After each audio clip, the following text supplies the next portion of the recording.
Good afternoon, everybody. My name is Kelly Guzman. I'm a computer science student at your alma mater, the College of Central Florida. Right? And over the past few months, I've been working vigorously with my fellow students. We have Andrew Slaughter, who is an electrical engineering major, and Justin Bowen, who's a fellow computer science major. And our project concept is the wireless ECG device. So during our research, we have found with the CDC that the number one leading killer in America is heart disease and heart attacks. So that's something that we really wanted to try to target and find a way to reduce these numbers in America. So in every 30 seconds, there's an individual experiencing an episode of a heart attack.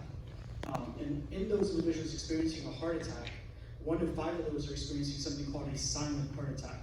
So basically meaning the damage is done and it is there to stay, and the individual has no idea that this is happening.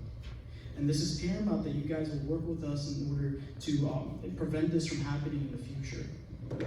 Now, a lot of people have this stigma that by going to a hospital, you're going to get the care that you need.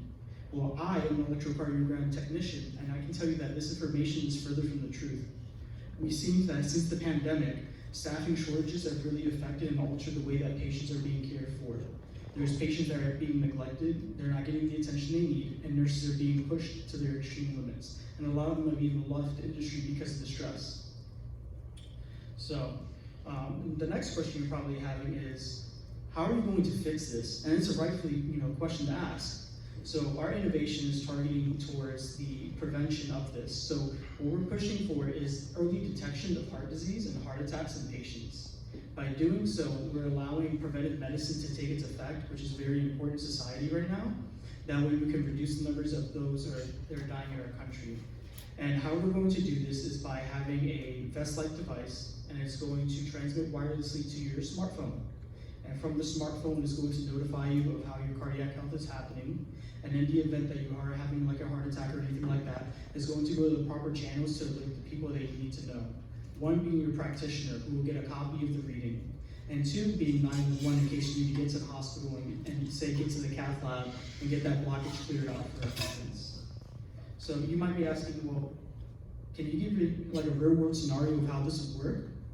So let me put this in a picture for you. Let's say one night there was a teenage boy sleeping. And during that nighttime, his younger sister comes in the room and yells, "Mom's not breathing." So what does the young boy do?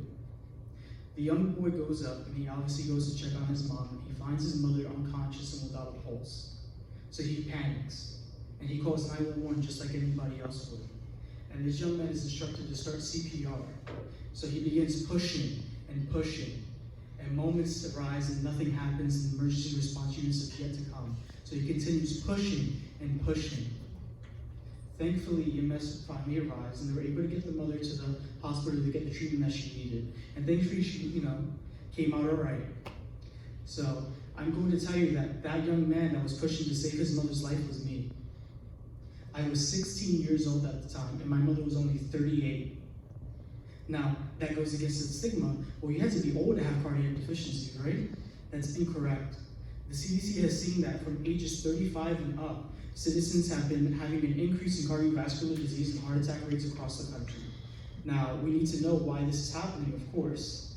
So, with your funding, we could build this conceptual device, give it to the masses, collect the data to make sure we're accurate enough to see what we're actually pushing out there, and then get the information to the masses. So what I'm asking for you, and your $50,000 is going towards the prototyping and the data collection stage of this. And by doing so, you're giving back to society. And also, you'll be giving the power of healthcare in the hands of the individual.